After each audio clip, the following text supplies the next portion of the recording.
Welcome, everyone, to a special edition of The Script is Better. We thought, with everything that's going on in the world right now, we would hop on the bandwagon that has occurred with the movie Contagion. It is trending #1 on iTunes and #1 on Netflix, and neither John nor I have seen it. So now we have read the script written by Scott Z. Burns, and we're going to talk about it. How did you feel about the script, John? The entire time of this discussion, I'm just going to be putting it into context with how things are happening in real life. And I mean, it's a movie, so this is the way it should feel, I guess. But it just felt like I was watching an action movie of what would actually happen if there was a virus. So like everything happened really fast and it was heightened in certain ways that I was just like, oh, this is not at all what's happening in real life. So yeah, I don't think I enjoyed the story in general, but it was well written. Very cool. I was like, oh man, this is like a because you disagree documentary. with me? Yeah. You like always a say it's documentary. cool when you disagree. It's good. Yeah. I started like looking stuff up afterwards just to be like, is this what actually happens? Like with countries competing to make the vaccine and that sort of thing. I wanted to know if that was like glorified in the script or if it's a real thing, and it is a real thing. So craziness. Yeah, I enjoyed it. It was such a fast read too. I was like, this is real life. Oh my gosh. I do not agree at all. I do agree that it was a fast read. Yeah. I mean, like balance wise, it's very beautiful and that sort of thing. But I also enjoyed, just on like a little writerly note, that he put like his voice into the script. There was some like fun little lines of himself, but then it was never distracting or I'm not sure what you mean. Much. Like on the first page, the Beth character is talking on the phone and he says, she purrs this last part, smiles at the response we never hear. And I was like, oh, that's cute. She purrs it, Like nobody says that. They just say like, she says this, or she said it softly, or blah, blah, blah. But using the word purr is just something I've never seen in a script, and at least describing a human, and I thought it was very cool. Okay. Yeah. So you felt it was an action type version of what would happen if there was a virus outbreak, like currently? Yes. I definitely felt that. I felt like it just seems like all drama, all tension, all action. And like, I just finished reading The Andromeda Strain, which was a novel by Michael Crichton about a virus. And in no way are they similar. And in no way was Andromeda Strain similar to what's happening right now with COVID-19. But it just was more thoughtful, more paced out. I couldn't help comparing those two either. I just thought that maybe that was... I mean, it was such a different story, so different from what's happening now. It was about a virus that no one knew about really, but the government. And so the government was trying to keep it contained and trying to study it without anybody finding out. So it was completely different, but I just thought it was more thoughtful and better than this. Okay. Like I felt like this glossed over a lot of important things. Like it was more about the results of the virus, like the deaths and who it is spreading to, who the virus is spreading to, than about the actual virus itself. Then like, what is the makeup of the virus? They went into some backstory about that, but it was very simple, paint by number colors kind of thing. It was not very in depth or not really trying to understand the virus. Like it was like they spent a lot of the story trying to get to where did the virus come from? Yeah. Where I feel like in real life, we know where the virus came from and it didn't help us at all. Like we know where COVID-19 came from, but that, for one thing, what isn't really important and is in no way helping us solve COVID-19 scare. And yet the movie was really focused on trying to get that information like it was important, and it wasn't important. It's important in terms of a vaccine, though. So I think that's why people need it. Right? Was it important in terms of vaccine? I don't. Yeah, maybe. I mean, to like stop something, you need to know where it came from to like find its like weaknesses and how it changes. Like, because a virus has a DNA.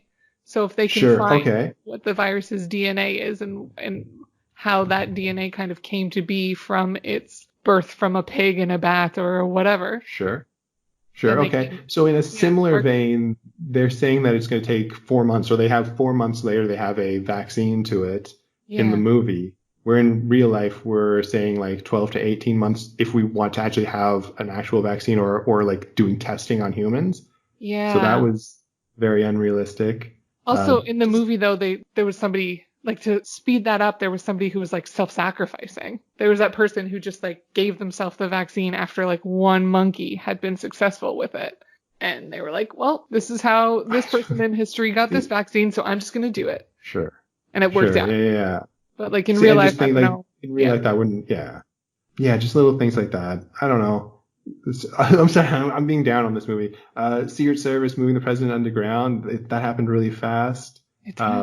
Yeah, nurses going on strike. Like that's. I mean, I can definitely see that happening, but it's definitely the opposite of what's happening in real life.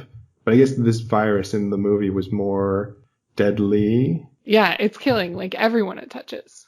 Yeah, exactly. Except So that would be that's just except for different. Beth's husband, apparently. Yes, and a few others. I think Beth's husband is just the one we follow, right? Yeah. Yeah. There was, okay, I'm going into the dumb stuff, but there was one line that just really angered me. Okay. There's like, they were talking about offering your right hand. You know, they're like, oh, we can't shake hands kind of thing. And then they talk about how offering your right hand was meant as a sign that you didn't have any weapons. And I was just like, okay, great. But then they went into how, oh, maybe the virus is learning and knows that we have this weakness. And so they're using our weakness. It's just like so stupid. It's like the virus is not thinking. It's just like the virus is on your hand. It's on the other person's hand. It's just so simple. And you're just trying to make it dramatic. And it angered me so much.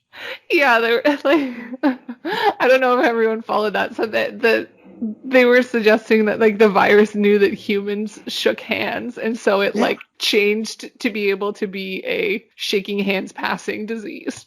Yeah, exactly. Like, stop it. Yeah. I'm just like, yeah, exactly. I think that part seemed a little silly for sure. Yeah. There were some parallels though, like the top level politicians keeping things secret so that them and their friends can benefit. Yes. We're hearing a lot about that happening in America, at least. Yeah. And like I mentioned earlier about how countries kind of like speed to be the first one to patent a vaccine. And that's for like financial gain, but also nationalism. And then also for safety, because like you're saying with the rich people kind of protecting themselves and their friends, a country can like protect their country, vaccinate everybody, and then just let everyone else die, really, and just be like the best and only surviving people kind of thing. Yeah, I don't think that would work out if they did do that. No, because the percentage of people that actually die is pretty low at this point, at least. But there is like that kind of possibility there. Yeah, but I also think, say Canada did that. Say Canada was like, oh, we got the cure and all the other countries are dying off. It wouldn't be to our benefit in the end, because maybe we'd be the most powerful country after that because there'd be so few people in the other countries, but we wouldn't have the trade. We wouldn't have the same kind of resources. Like we'd have our own resources, but we'd just be a diminished country as well. It'd be like putting everyone else into the medieval times and then, but also throwing ourselves back into pre-industrial age. Like not literally, but kind of in that metaphorical way. Does that make sense? Yes. or go to war, take those countries, and then Canada is now all of North America. So we don't call it North America anymore. We just call Canada? Yeah. Okay. I mean, that's obviously a crazy version of what could happen, but that is one possibility. Like in one alternate universe, that's the way this went. Somehow Canada put an army together that could make a difference. Yeah. We have so many people spread out across. I mean, we don't have that many people. We're so spread out across the entire country, so much land. Yeah. We can organize an army, but it'd be a lot of work. Yeah. And then there are things I did like, but here's one thing I really hated: a little dose of American centrism in the middle of this movie about a pandemic, about a virus, which is like obviously already spreading across the entire world. They have this moment where there's this line that they go, if you're going to do a biological weapon, nothing like a few million family dinners to get it going. It was basically saying that this whole virus attack is somebody doing a biological attack on the United States because they know the United States is doing Thanksgiving dinner at this point, and the virus will spread a lot at this point because there'll be a lot of travel. When this is a pandemic, this has nothing to do with the United States, but but their minds just go, oh, it's all about the United States. Or to be representative of all of the conspiracy theories that are out right now about it being an American weapon that was put in China to kind of lower their defenses. So I don't know if that's so much nationalism by this writer or the people involved as it is just to represent those crazy people who have all of these theories about how and why this happened and who is responsible. I'm not giving him the benefit of the doubt. He put No? this bit of dialogue, I think, with one of the either top level officials or with scientists, if I remember Okay. right. Yeah, this wasn't just like some random character. This was a high level person that should know better, I would hope, unless they're a Okay. Republican, in which case they don't know better. So it wasn't okay because I'm thinking that it must have been like Crumweed, if that's how you say his name. He was the guy who kind of No, was no, similar to like an the evangelist or like a reporter. modern day Jesus, self-proclaimed. Okay, Wasn't so he what? the blogger? Are you talking about the blogger? Yeah, but in Okay. the end, he ended up being like the guy who was like, I have the answer to save the world. Like, just do this thing and just like send me money for it. And like, don't worry, I'm going to take care of you, which is very much like a, I don't know, evangelist thing to do, isn't it? Like, aren't they the people who are like, I Mm-hmm. heal you, now give me money? Right, yeah. Scam artists, those Yeah. fake religious people. Yeah. Totally. Yeah. Okay. I did like one bit in the script about them talking about cholera in India. I like that it just had that bit of perspective that even though this pandemic is a big issue and it's really affecting the world, that there are other things, there are other diseases, there are other issues still happening in the world. The world is still turning, and after the pandemic is done, they're going to have to go on and face other issues as well. So the virus isn't going to save the virus will save. I mean, sorry, the cure, the vaccine will save the world in the short term, but yeah, you're going to have to keep working on other things like cholera. There might be war. There'll definitely be wars after this, and there'll be other things going on. Yeah. Life Yeah. life continues even when the disease or virus doesn't, for sure. There's like definitely a time and a place to say that sort of thing. I can't remember what global crisis it was. Maybe it was either the fires in Australia or it was the fires in the rainforest. I'm gonna say it was the fires in the rainforest. Sorry, in the Amazon. Mm. When Neil deGrasse Tyson like went on Twitter and was like, "Hey, like I know this thing is happening, but also this. These are all terrible things." And everyone was like, "How dare you? How fucking dare you?" And he had to like send an apology tweet for that. Yeah, yeah, yeah. People forgot about the fires in the Amazon like the next week too. Yeah. So good for them. Good for being a like on the bandwagon for a couple of seconds there. Yeah, because I don't think I'm like 99% sure that's never been resolved because it's not that there's loose fires, it's that the government is burning down the Amazon to make room for farmers, right? Yeah, exactly. Yeah. And so that's not resolved. Like No. I don't think they ever was like, okay, well, the people don't like this, so we're going to stop. I think they were more like, oh, well, you guys can go fuck yourself. We're going to feed our people and farm and make an economy. So Exactly. good for us. Look at But us go. yeah, at least we took down Neil deGrasse Tyson. So He tweets no more. no, you can't stop him. Does he actually tweet no more? No, he tweets a lot. There you go. I, like, early on felt that everyone was going to die from this. And so I wasn't getting invested in any of the characters. That was one of my, like, notes that I didn't like about the script. I was just like, Hmm. as soon as, like, Beth died super fast and then other people were dying around her, I was like, okay, well, you're all just going to die. So, like, who's the protagonist of the story? Like, who am I following from start to finish? Who should I get invested in? And Right. eventually I figured out it was her husband, but it took And a the while. scientist. Yeah. Yeah. True. Yeah. I mean, Mears died randomly, but Yeah. she went to another state and then she got the virus and then you see her corpse in a pile of corpses. So Yeah. Let's talk yeah. about the pile of corpses. Do you That's want to something talk that about the pile of corpses? I mean, that was something that I didn't even think could be where the escalation of a virus like this would go. Like, Makes the sense only though. time pile of corpses in my mind exists is in World War II. And I know that's ignorant. I know that that is a thing that happens elsewhere, probably to this day. But yeah, like outside of that, I was like, no, we would never do that type of thing again because we can bury people alone and we can cremate people. Yeah, but not on mass numbers, right? I guess not. And the fact that like they were running out of body bags and some had to be sent to the States from Canada, I was like, body bags? We're in a shortage of body bags. That's also something never thought of.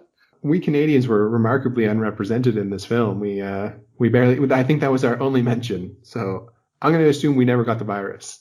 Yeah, totally. Totally. Just airdropping body bags. Yeah, exactly. Yeah, thank goodness we closed our borders. Yeah. Another thing different from real life because Canada did get the virus. Yes. Like, do you have a sense right now of the doom that could fall upon our family kind of thing? Like, do you feel that our parents are in any way possibly going to die? I'm not worried about it. No. I don't see any reason to be worried about it. Okay. I like send text messages, just reminders, being like, stay inside. And I'll get a message back that's like, sure. I'm like, what do you mean, sure? Can you say, okay? Or can you say, I'm not going anywhere, don't worry? You're just going to say, sure. I mean, chances are she's not going anywhere. So I guess we're in an okay place in that way, but there are a lot of people who this is like devastating for. I mean, yeah. I don't know what to say. I don't know. Yeah, I don't know what else to say either. Like, it's just sad, and I get more and more scared every day. But I feel like that's because I keep reading the news. Everyone's like, stop reading it, and like I will refresh my news over and over, just being like, what's the latest article? Like I just obsess about it. The fear is right, but the news is going to sensationalize things.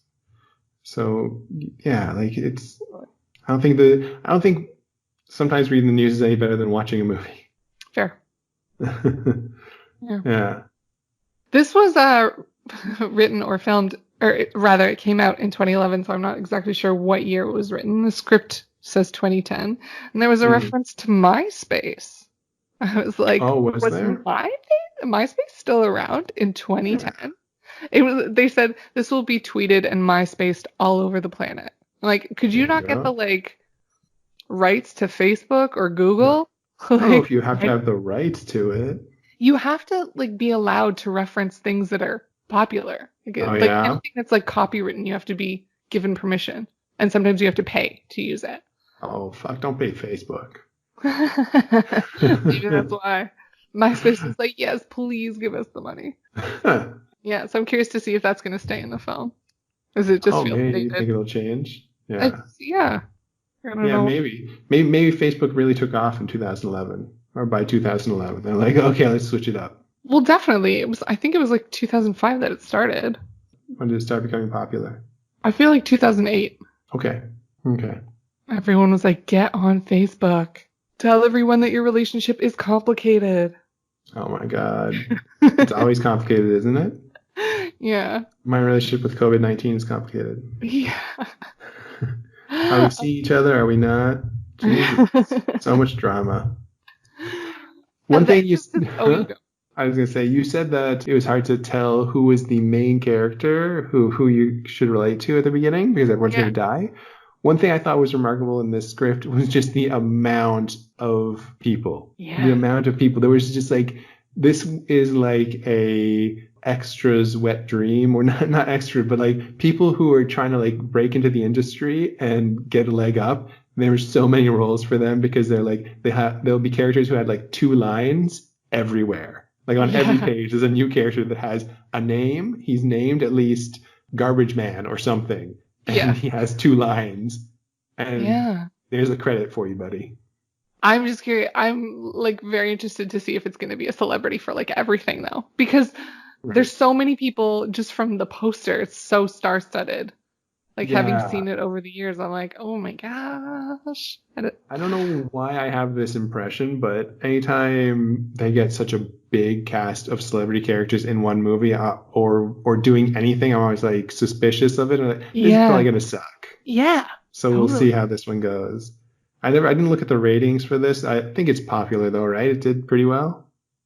I feel like it got mixed reviews when it came out, but right now I don't think that the review is going to be reminiscent of like the truth for the time because it's so popular currently. Right.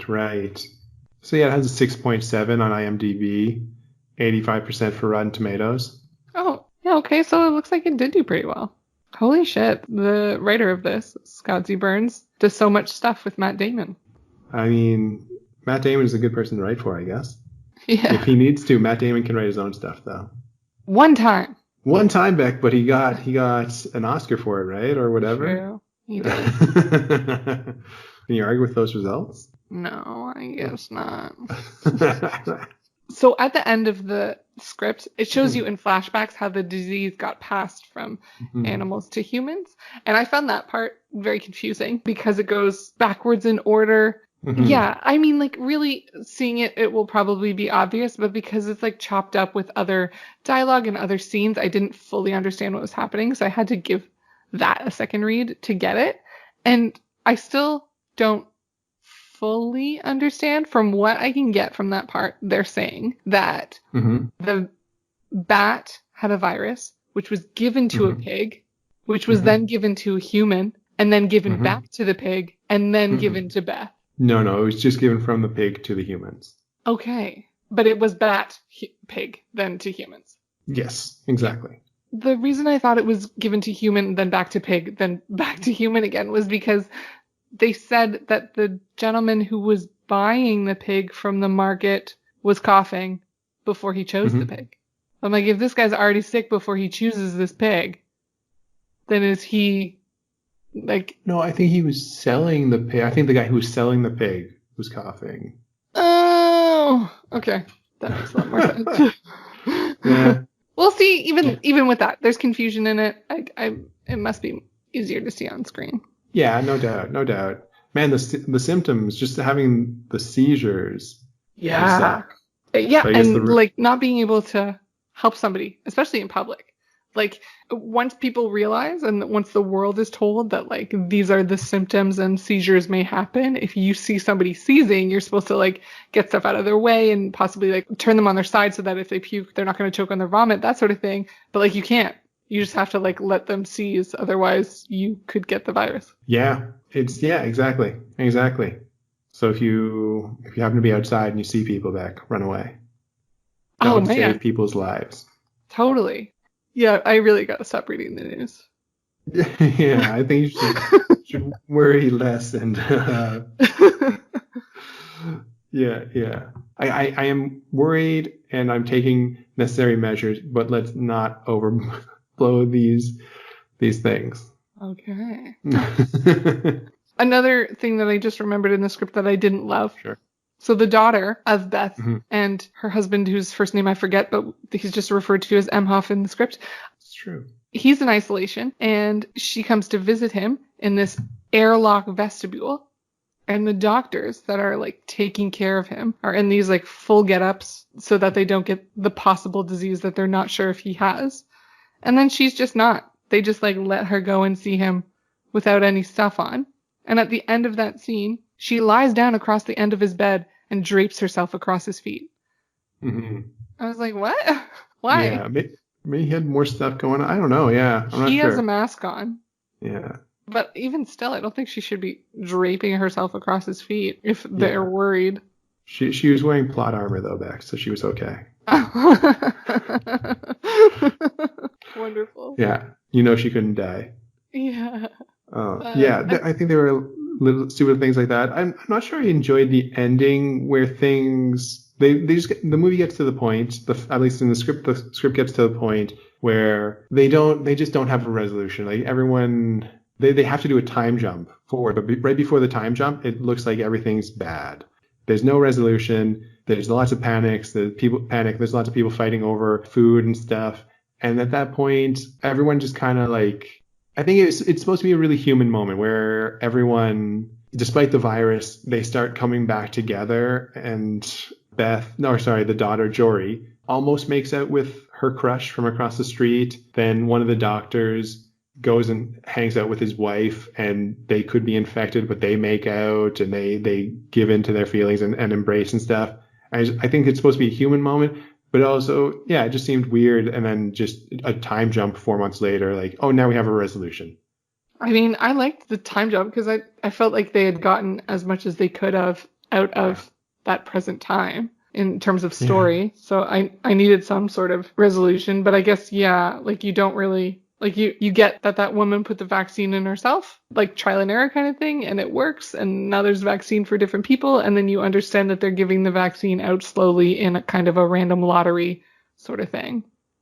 Are we not assuming that it works? Do we see her again after? Yeah, we assume that it works because they made Okay. a bunch of the vaccine. Right. Yeah. Yeah, there's a lot of stories up in the air. I think that's the point that I'm trying to get at. Like at the end, there was the one of the scientists got captured by Chinese Hmm. and put into a bunker with a bunch of infected children. Yes. She I gets like out that though. she gets out, but she ends up being in league with them for humane reasons because she empathizes with their situation and she wants to help them get the vaccine, but then they give them fake vaccine. She runs off with a bag of real vaccine to try and help them. Yeah. I like that human moment. Yeah, I guess the ending was pretty good. I don't know. I guess I'm on the fence about the film in general. About the script. Yes, about the script. Yeah. Well, do you want to watch the movie and see if you can get on the side of the fence that likes this story? I'm not making any promises about that. I'll watch the movie, but I'm not a fence jumper. Okay. I Okay. like I mean like the grass is always greener, but my grass is pretty green over here.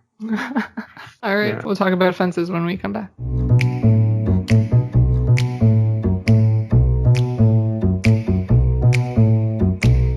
Okay, for this week's bonus mid-episode question, we're going to be a little bit hopeful.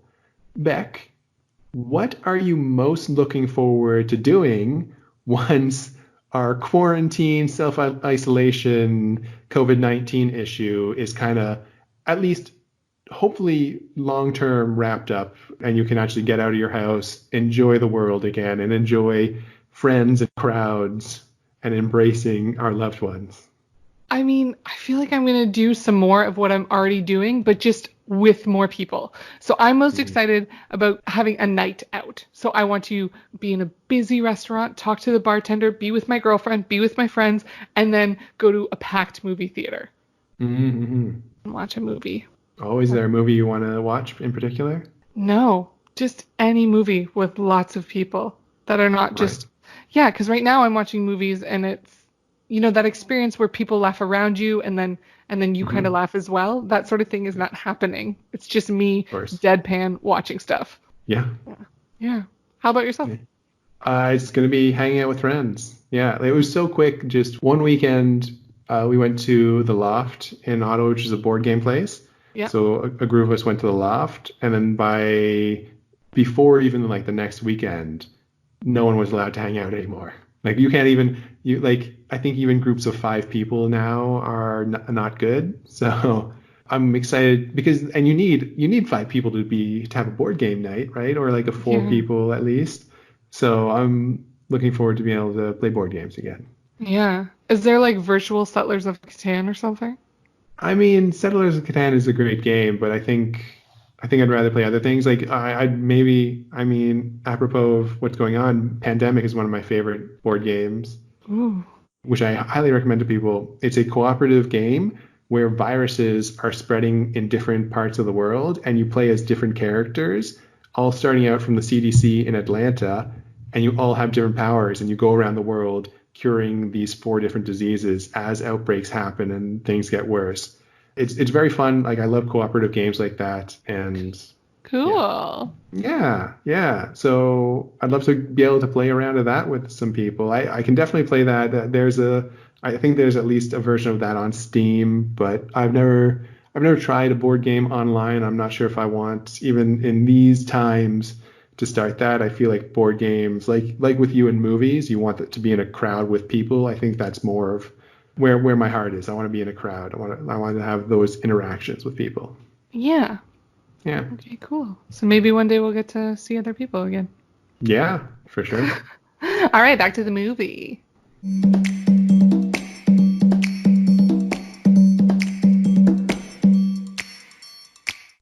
Okay, John, how are you coping with your self-isolation?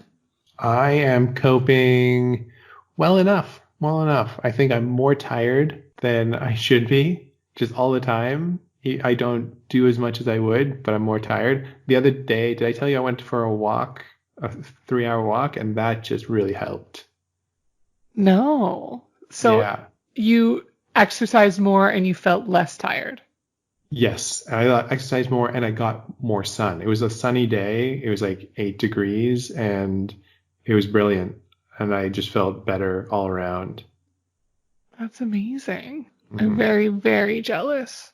I went to Mexico and then came back To hell. to hell Mm. and being told by everyone that I have to stay indoors. So yeah, like walking around the apartment has been fun.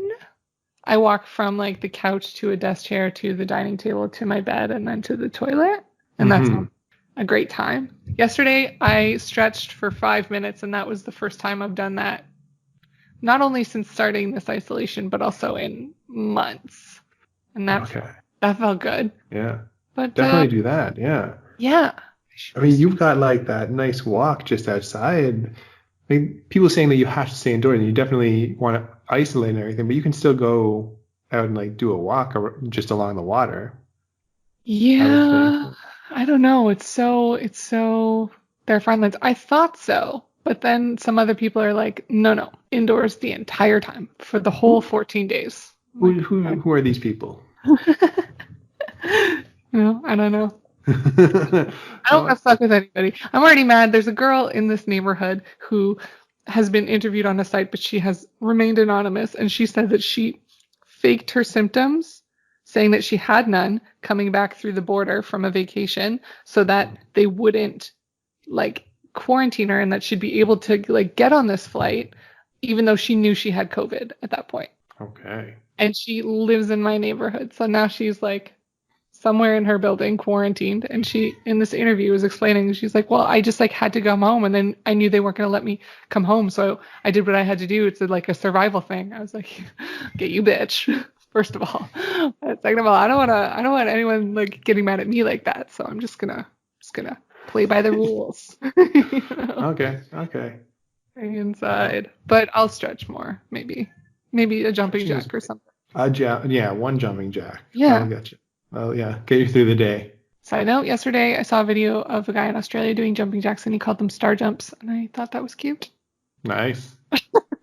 Okay, so now we've watched the movie. I'd call them, yeah. Will you eventually shorten them to like Starjoes? Because so it'd be like Scarjo. I don't know. I'm Yeah, riffing. Yeah. I like it. We watched Contagion, the movie, directed by Steven Soderbergh. Mm. John, how did you feel about the movie? I think I enjoyed it more than the script, but all in all, once I got through it, I was just like, okay, that happened. Is How that did not you? how you felt about the script as well? You kind The of were like, script, that was a thing. that was a thing. Maybe I did say that. The script, I was more anti the script than Hmm. I am against the film. I bumped up against it because I felt like it was not realistic. I'm told by friends that there've been like disease specialists who have watched the film. You know those YouTube channels where they watch the film and they're like, oh yeah, like I'm a disease specialist. This is totally how everything would happen. And Yes. so yeah, there are those things. And so, you know, I obviously no medical expert, and so I'll take his word for it and their word for it. It really felt to me sensationalized, and so that's what I bumped up against. And the Hmm. film is sensationalized a bit too, but I mean, it was a thing. Dimitri Martin was in it, so Right? I'm Dimitri pretty Martin sure. was in it. That was great. I was like, what? I didn't even know you acted at this time. Yeah, exactly. Yeah, my note was, what is Dimitri Martin doing in this film? Random scientist. Yeah. Yeah, like one of the most important roles, like in terms of not in terms of the movie, but in terms of solving like the issue, the pandemic. Dimitri Martin, he's a CDC worker and he's figuring out like a vaccine for this virus. Yeah, he's like the other scientist. He doesn't do a whole lot in the actual film, but he's the other scientist working alongside the scientist who actually solves everything, who gets the vaccine. Yeah. I mean, I think they solved everything together. She's just the one who volunteered herself without him knowing to take the vaccine. To be That's right, fair. yeah. Dimitri could have been his day too. He could have Yeah, been. he wanted to, but he was at home making musical jokes with his guitar, and so he missed his opportunity. Exactly. So I really liked the film. In general, I really liked it. In specific, I really liked it as well. I enjoyed the entire thing. So let's dive in. Let's hit those differences. Oh shit! In fact, this is going to be another one of those things where it's a lot of small differences in this film. Yeah. Like I just noticed just from the start, which disappointed me about the film. I think it's my big negative takeaway from the indifferences going from the script to the film.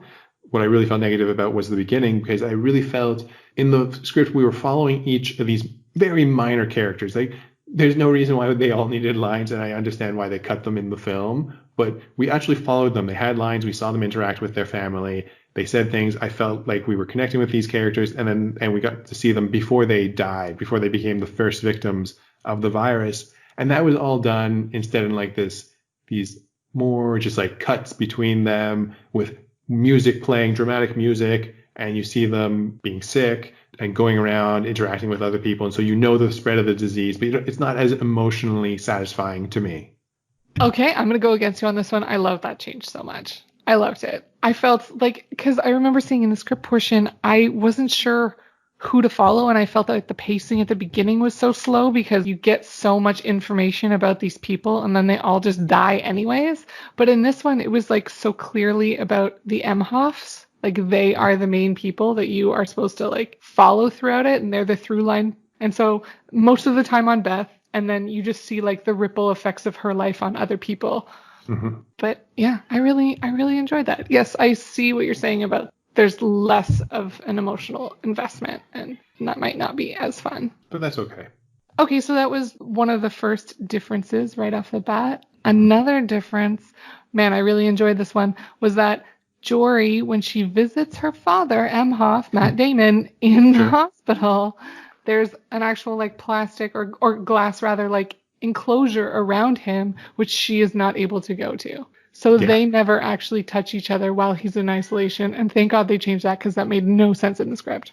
Yeah, I agree. That was a good change for sure. Yeah, I think they were more cautious about things in general. I think, yeah. And like there were other moments too where I don't think in the script, like in a similar vein, Jory towards the end of the script, she got pseudo intimate with her crush / boyfriend. Yeah. And in the film, Matt Damon actually interrupts that. Yeah. Whereas in the script, it's just like, this is something that's happening. Yeah. He interrupts it, but then gives her a prom after Andrew's been like vaccinated.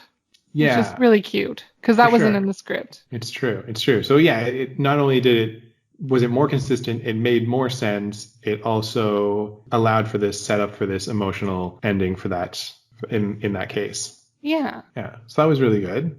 For sure. That was definitely a good change. Oh, also at the very, very beginning, you see Beth in the script. She's having a phone conversation and you don't know who it's with. But in the film, you hear John Neal, her, like the guy that she's having an affair with, on the phone. You hear his voiceover throughout it. And you know that like something scandalous has gone on there, especially because he doesn't say like, I don't know, the sex we had was so amazing. But he is flirtatious, and he does say, you have to use this secure email next time you contact me. Yeah. I think he even implied, like he was like, "Oh, you left before I woke up" or something. Yeah. You know, like obviously, like we just had a rendezvous. Yeah. But in the script, you don't know that until much later in this. I think it only happens when Mears interviews Emhoff, like Matt Damon's character, to be like, do you know of this John Neal person in Chicago? And he's like, oh, she was cheating on me. Yeah. And it's never even totally it's never totally confirmed. It's obvious, very obvious, but you're always just left to assume, right? Yeah. And then, I think that, I think there was a lot of other just logical shuffling around of things in this script where they changed scenes. They put like scenes ahead of other scenes that just made things make more sense. Yep. One that I called out in the script, one that I noticed when I was watching the film was the school closing. In the script, the school closes just kind of like it seems on its own. They realize that this kid was sick, Emhoff's kid was sick, and other people are getting sick, and like, oh, we're getting worried, and then the school is just closed, like right after that. In the film, there's like a press announcement, and like the CDC are talking, and then you see the school closing, and you have like their voiceover as the school is closing. Like it makes more sense in my mind. It does make more sense, for sure. The timeline of that was much better. The explanation was good too, although I hated that delivery. Like, how did you feel about that voiceover? Oh, I don't remember feeling too bad about it in general. I found like there was a lot of points in the film, especially that I just felt that there was like a lot of exposition. Like, Yeah. here's the pig DNA, and here's the bat DNA, and here's the strand for the human connecting them. Everyone understand this? Okay, R equals 2. True. This is the R not. This is the. I enjoyed that though. I think I enjoyed it in the context of now because I was like, oh, cool, and then I was like, what's the R not for COVID? So yeah, And did I you feel find like out? without the context of what's happening right now, there's some stuff about that. It's between a 2 to 3. If it's a 2, then within 4 steps it goes to 256 people. If it's a 3, within 4 steps it goes to 6,500 people. So Right. there's a big difference between those two things. Totally. Crazy. But yeah, with the 4 in the movie's case, their MEV 1 or whatever was a 4, and that goes to 65,000 people in 4 steps. So, but yeah, so the narration, I just didn't like it because it took me out of it. It was like, this is quite clearly a movie now. Like, you are telling me story things. You're telling me a little bit about the advancement of the vaccine, but I don't know who is speaking. So it's like it's just somebody telling the audience. It's not like it's like a newscast and you see a reporter and the reporter is telling the characters in the movie. It's just telling the audience. And I really didn't like that. And then also the first 2 were male and then the last one was female. And I was like, who's this woman talking now? Like, I didn't know who the men were that were talking earlier, but why did you switch the narrator to a female now for just no reason? Wouldn't it have been like Cheever's? Honestly, I don't know who that woman, what her name was. Who was the one that actually got the virus cure? Hextall. Dr. Hextall. Okay. Her name, I forgot. I keep forgetting. I remember Mears. Like Mears, she just had such a dramatic arc, and I was all in on Mears. But Yeah. Hextall, her name was less memorable for me. So I just assumed it was her. Wouldn't she be the other voiceover? Quite possibly. I didn't connect the sounds of their voice, but maybe if I heard them next to each other, it would be that. Mm-hmm. It would make sense to me that it would be like the different scientists doing this. Yeah. It's fun to see the like little things I enjoyed seeing, like the closing of the other scientific branches, the ones that are private, even though they could help, and they did help in big ways in advancing to a cure. Yes. And it's like it all has to be government run now. Like, did they say like BV something or Bev something? I'm not sure. Yeah, it was like a BCL3 to a BCL4 or something, or B something. Yeah. And that meant like only government employees. Yeah. Yeah, and like the CDC. Yeah, but then Dr. Sussman goes against it and he figures everything out. Yeah, he's able to grow the virus, and that helps lead them. Like once they're able to grow it, they're able to start fighting it in some way. So yeah, which is interesting. In the Andromeda Strain, the novel, that's a big part of what they're doing. They're able to just like take a bunch of cultures and see how the virus grows on different things, like different liquids, solids, flesh. Like how's it growing? What like in direct light, in darkness, with oxygen, with CO2, and so it's interesting that way. Oh, cool. Mm-hmm. I feel like they probably would have done that sort of stuff off screen in this too, maybe. And it was just like, we're not going to explain another thing to you about all of the things that we do to figure this out. We already bored you with the R naught, and I wasn't bored with the R naught. It was cool to learn. It was just like a lot of exposition. Like you could very much feel like, oh, you're explaining things to me now. Cool. Yeah. Yeah. Yeah, like does Cheever not really know this already? He probably already knows this. Yeah. Yeah, it so often happens that way. In the Buffy TV show, that used to be a big thing. Anytime they're in the library, there's going to be somebody explaining everything to everyone else. Yeah. Yeah, and like you were saying earlier, just like little changes. I don't remember in the script and I couldn't find it again. I went searching for it, but I didn't remember Emhoff seeing his neighbor's houses getting looted and then hearing gunshots. Right, and then him going over there Yeah. later, and I thought I he was think going to discover bodies. I think he did, and like he was calling the police, right? No, that like he went through the house and that's when, oh, did he call the police? I think he got on the phone and called the police, but then like the next scene, he had the shotgun or the rifle or something, Yeah. and he was pulling the kid off of his daughter. Yeah. Freaking Yeah. I thought he spring was going breakers, you through know? the houses looking for food. Yeah. Oh no, I think he was, maybe. But Yeah. yeah, I just didn't see that in the script happening. No, I don't remember that either. Yeah. Yeah. So yeah, any other changes, like big changes you noticed?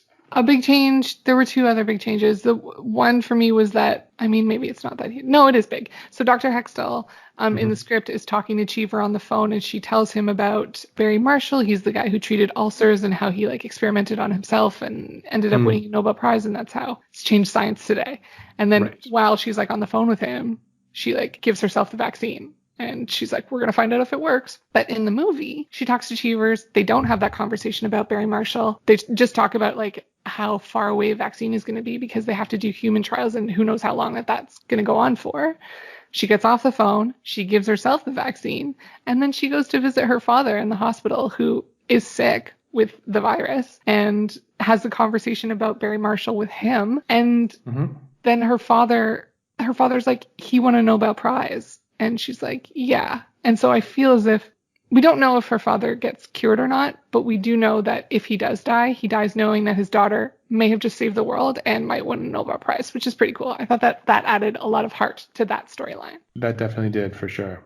And it was nice to see that he got cured. Yeah, I don't think he did survive because you have her talking about the sacrifices people have made, like her father later on. But yeah. Yeah. Did you have more? No, I didn't have more. Like they're little things, but yeah, nothing I was too concerned about.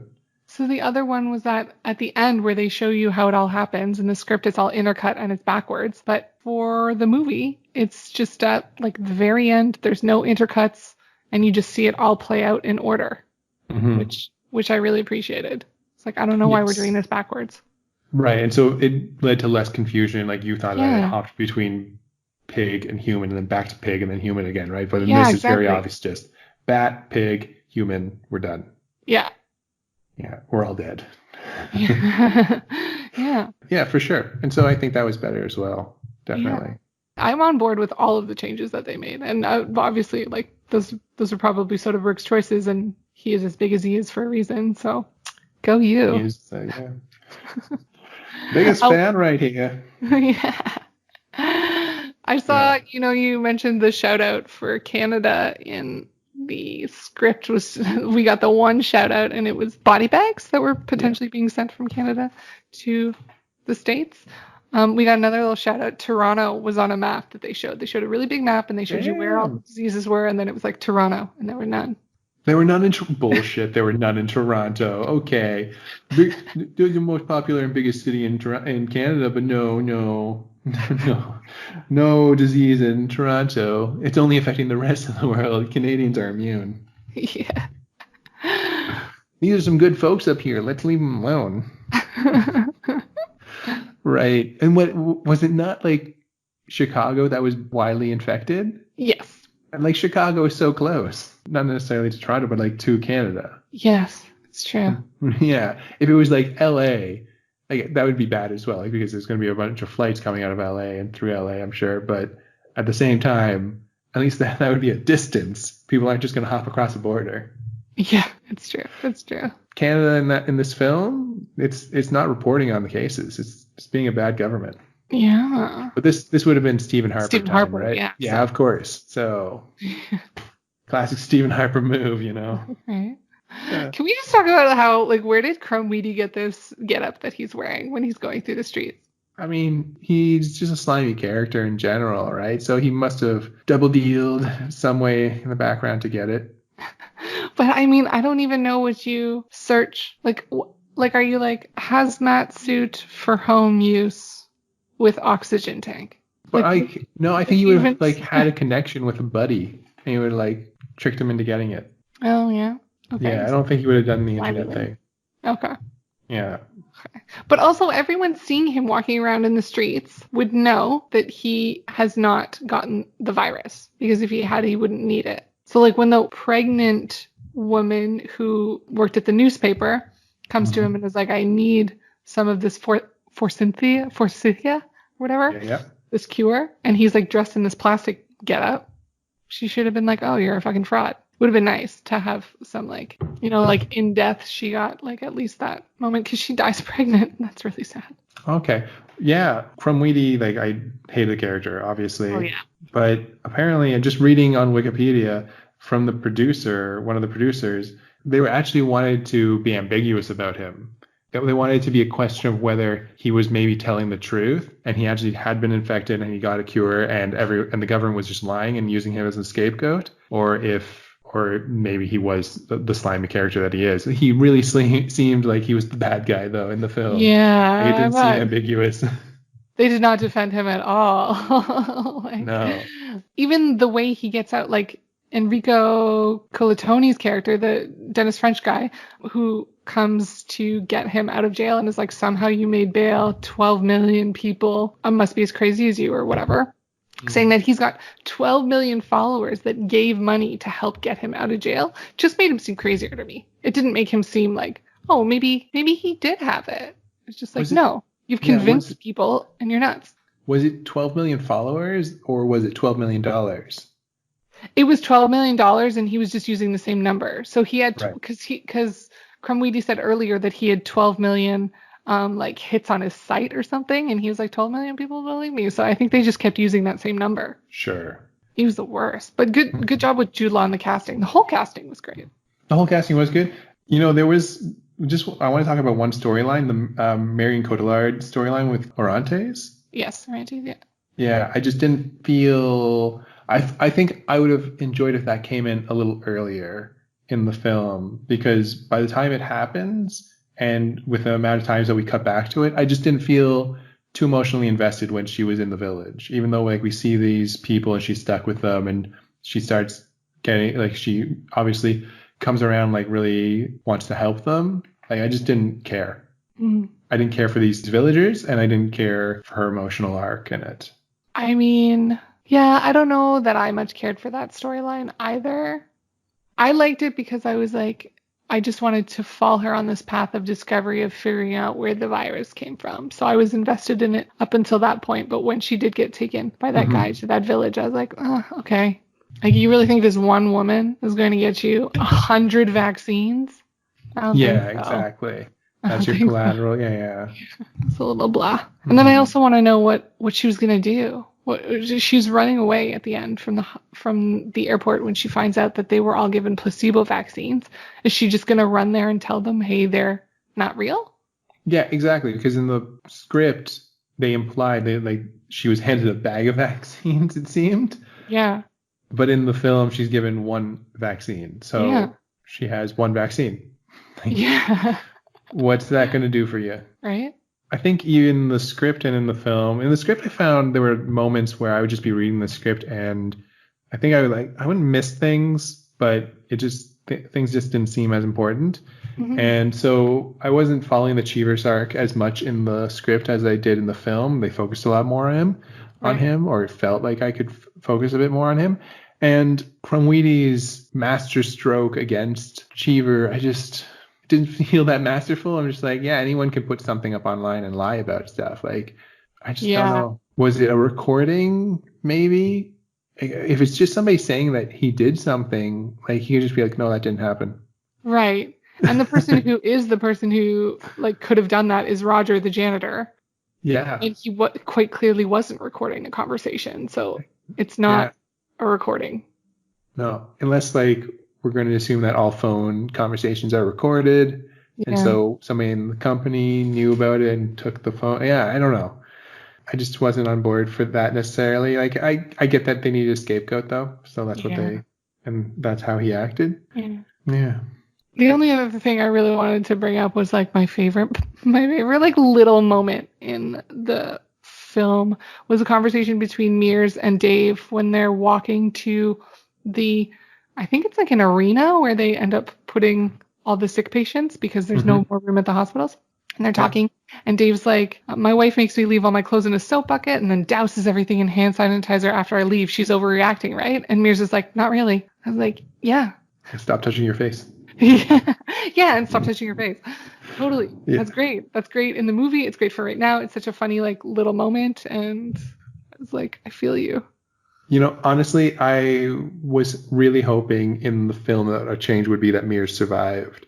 Oh, I know. Because she just seemed like she was, Emhoff had the heart of the film because with his family dying and his daughter needing to protect her, but Mears just she seemed like she was in command. She was doing things. She was investigating stuff. She was getting to the heart of things, and I was ready to follow her to the end. But then she dies. Yeah. She just gets sick and is dead. Even when she gets sick, like she's on top of things. She's like calling it, like, let me get the numbers for everyone who interacted with me. I'm going to call them. She just had things handled, and it sucks. Even though she's obviously afraid of things, and Yeah. Great character. And she's dying, and the person who's also dying next to her is like, I'm cold. Can I have another blanket? And the nurses are like, we have no more. And Mears takes the jacket that she has onto her and gives it to the guy who's dying next to her. I'm like, okay, you're just like a saint till the end. Also, though, just in general, her performance, like Kate Winslet was just so much better than Matt Damon. Oh, yeah, totally. Like, there were so many times where I was like, you're not even reacting. Like when Beth seizes in the house, in the kitchen, and she just falls to the ground, he's like, oh, are you okay? I'm like, are you fucked? Wouldn't you be screaming right now? Like, what are you doing? Yeah. It just seemed so, like, downplayed. I'm like, you don't think anything wrong is happening right now? Like, this is really messed up. And the implications that it means for your son, who is also probably going to seize very soon. Like, just wild. Yeah. What an idiot. He wasn't the smartest character. No. Yeah. All right, cool. Anything else you want to talk about? No. I've talked about Contagion. We were going to talk about COVID-19 plenty over the next months. So. Yeah, for the next year to a year and a half, or maybe longer if the States fucks everything up. Well, I mean, it's inevitable the States going to fuck everything up, but... But, if it gets worse in the States, as per this movie, it's clear that it's not going to get worse in Canada. Toronto's going to be fine. True. So we're good. Done. Okay, cool. I don't think it's any surprise, but which one did you like better? Definitely the film. Me too. Definitely the film, hands down. It needed more Kate Winslet, but it still carried the day. Yeah. All of the changes were great. Loved it. And I will watch it again. So, yeah. I hope you enjoyed this special episode of The Script is Better, and now we will return to our regularly scheduled programming. Excellent.